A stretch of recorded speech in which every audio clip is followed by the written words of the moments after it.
নমস্কার। অতনু প্রকাশ বলছি। শেক্সপিয়ার বলেছিলেন যে গোলাপকে তুমি যে নামেই ডাকো না কেন, গোলাপের গন্ধটাই সুন্দর। অর্থাৎ নামে কি বা এসে যায়, কিন্তু আমাদের জীবন দেখায় যে নামে সত্যি অনেক কিছু এসে যায়। ওই যে কর্পোরেট বা বাণিজ্যের ভাষায় বললে বলে না যে ব্র্যান্ড নেম ম্যাটার্স। যে কারণে আমরা বহু ক্ষেত্রেই দেখতে পাই যে নাম বদলের পরে অনেক বেশি সাফল্য হয়েছে। না, আমি কোনো নিউমেরোলজি এই প্রসঙ্গে বলতে চাইছি না, আমি নাম পাল্টানোর কথা বলছি। মানে সেই নামটা সে নিজেই নিজের নাম পাল্টাক বা অন্য কেউ তার নামটা পাল্টে দিক, কিন্তু বদল করলে প্রভাব আসে। যেমন ধরুন, হিন্দি সিনেমার জগতে প্রবাদ প্রতিম অভিনেতা দিলীপ কুমার, ওর আসল নাম তো মোহাম্মদ ইউসুফ খান। যশরাজ এবং দীপিকা রানী বললেন যে দেখো, হিন্দি সিনেমার বৃহত্তর অডিয়েন্সের কাছে যদি তুমি নিজেকে পৌঁছতে চাও তাহলে হিন্দু নাম নাও। উনি হয়ে গেলেন দিলীপ কুমার। দিলীপ কুমার হিসেবেই তো ওকে আমরা সবাই চিনি, ইউসুফ খান কেই বা মনে রেখেছে।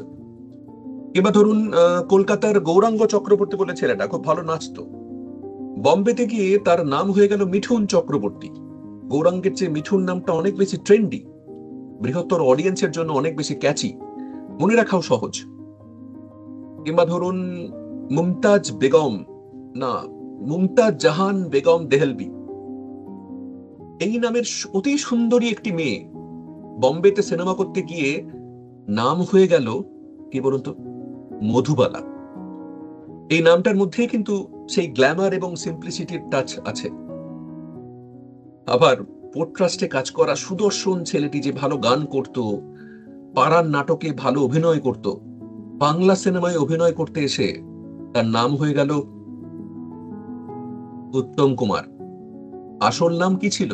অরুণ কুমার। এবং সে উত্তম কুমার নামটিকেই কিন্তু বাঙালি সারা জীবন মনে রেখেছে এবং আজীবন ভুলতে পারবে না যতদিন বাঙালি থাকবে।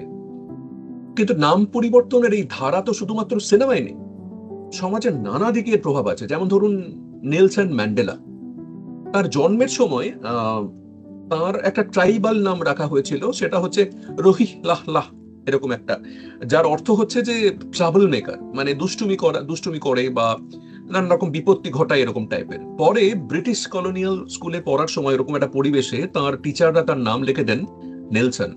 এবং আরো পরে ওর নামের সঙ্গে মাডিবা বলে ওর যে গোষ্ঠী, সেই গোষ্ঠীর নাম এবং ওর নাম একসাথে উচ্চারিত হয় শ্রদ্ধা এবং স্নেহের প্রতীক হিসেবে।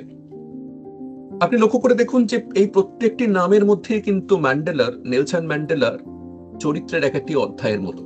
ওর বিদ্রোহী সত্তা এবং সকলের কাছে এক শ্রদ্ধাবান নেতা, এই সমস্ত লিডারশিপ কোয়ালিটি সবগুলোই যেন এই প্রত্যেকটা নামের মধ্যে ছড়িয়ে ছিটিয়ে আছে।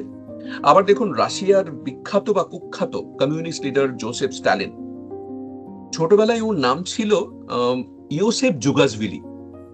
পরে উনি নিজেই নিজের নামটা পাল্টে রেখে দেন স্টালিন। স্টালিনের রাশিয়ান অর্থ হলো ম্যান অফ স্টিল, ইস্পাতের তৈরি মানুষ। এবং বুঝতেই পারা যায় যে খুব ভেবে চিন্তেই নিজের নামটি চয়েস করেছিলেন উনি। মানে এই নামের মধ্যে দিয়ে কোথাও মানে ক্ষমতা বা পাওয়ার, অন্যকে কন্ট্রোল করা, অন্যের মনে একটা ভয়েস সৃষ্টি করা, এরকম একটা ব্র্যান্ড নেম করতে চেয়েছিলেন। এবং উনি পরিষ্কার স্পষ্ট বার্তা দিয়েছিলেন এই নামের মাধ্যমে যে আমি অথরিটেরিয়ান লিডারশিপ চালাতে চাই, অর্থাৎ আমি গণতন্ত্র পছন্দ করি না, এবং আমি যেটা বলবো সেটা তোমাকে মানতে হবে। এবং এর যেন একটা আভাস উনি দিয়ে দিয়েছিলেন নিজের নাম পরিবর্তনের মধ্যে দিয়ে।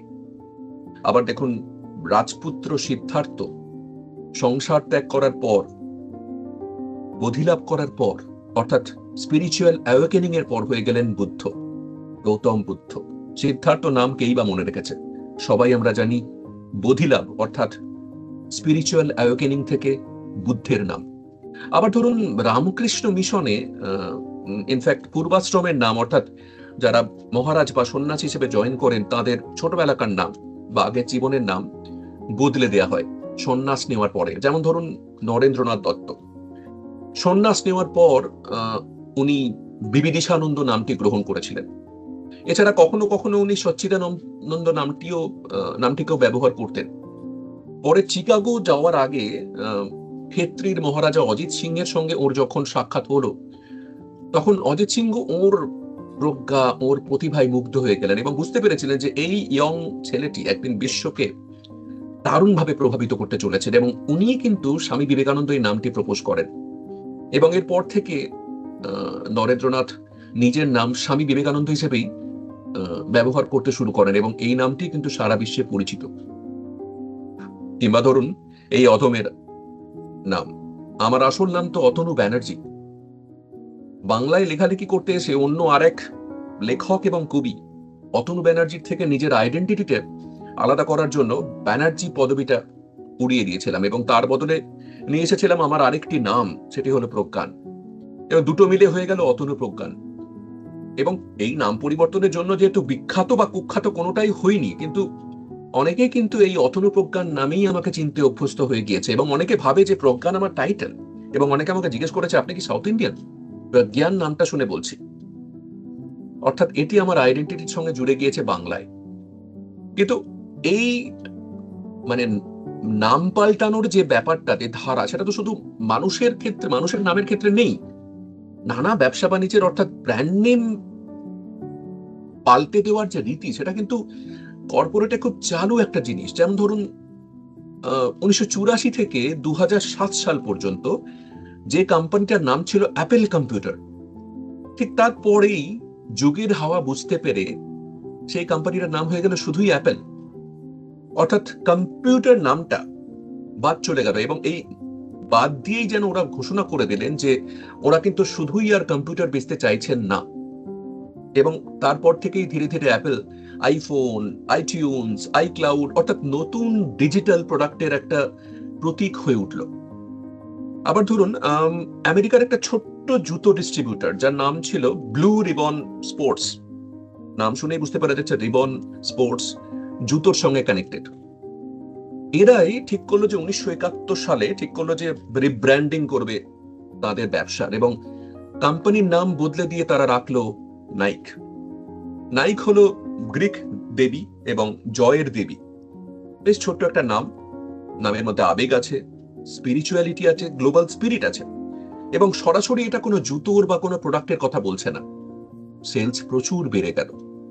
আবার ধরুন আমাদের দেশের এই রিলায়েন্স জিও, আসলে তো এই কোম্পানিটা মুকেশ আম্বানির রিলায়েন্স ইনফোকম নাম ছিল।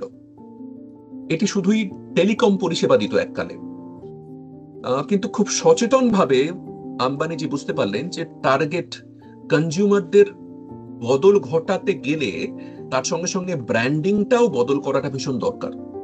ইনফোকম নামটি তখন বাদ দিয়ে দিলেন, জিও শব্দটি ঢুকলো, রিলায়েন্স জিও। এবং রিলায়েন্স ইনফোকমের ওই টেলিকম সুলভ ভাবমূর্তিটা পাল্টে গিয়ে হয়ে গেল ডিজিটাল কনজিউমার প্ল্যাটফর্মের একটা প্রতীক। Jio cinema, Jio mart, Jio fibre, নানা রকম শাখা তৈরি হয়ে গেল।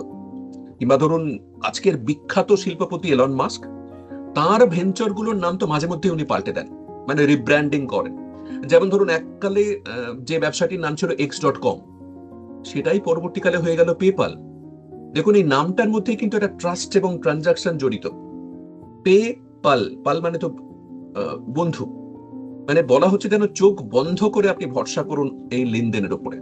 আবার দেখুন টুইটারের নাম হয়ে গেছে এক্স হ্যান্ডেল। এক্স বলতে তো আমরা বুঝি যে অল ইন ওয়ান, এরকম একটা ব্যাপার। অঙ্কে আমরা এক্স ধরে নিই যে কোনো কিছু বোঝাতে। এই সোশ্যাল মিডিয়ার জগতেও উনি এই অল ইন ওয়ান বা যে কোনো কিছু এই মিনিং করার জন্যই ব্র্যান্ডিং করে দিলেন এক্স বলে, এক্স হ্যান্ডেল।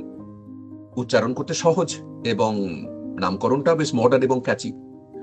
অর্থাৎ আমরা দেখতে পাচ্ছি যে মানুষের নাম হোক বা ব্যবসা বাণিজ্যের ব্র্যান্ড নেম, জীবনের নানা ক্ষেত্রে নাম বদল করা হয় কিন্তু ভবিষ্যৎকে মসৃণ করতে। এবং এই প্রত্যেকটি নাম পরিবর্তনে কিন্তু আসলে আত্মবিকাশের গল্প।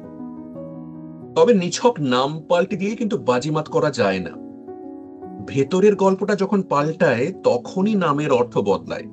বলা যায় যে ভেতরের গল্পটাকে নতুন করে বলতেই নামটাকে বদলানো হয়। সত্যিকারের পরিবর্তন কিন্তু আসলে ভেতর থেকেই আসে। নাম পরিবর্তন সে তো বাইরের খোলস, কিন্তু এই খোলসটা পাল্টানো ভীষণ জরুরি। তার গুরুত্বটাও কিন্তু জীবনে কিছু কম নয়, তাই না? আপনার কি মনে হয়? নিচে কমেন্টে জানাবেন। আজ তাহলে এখানেই শেষ করি। সবাই ভালো থাকবেন। টাটা।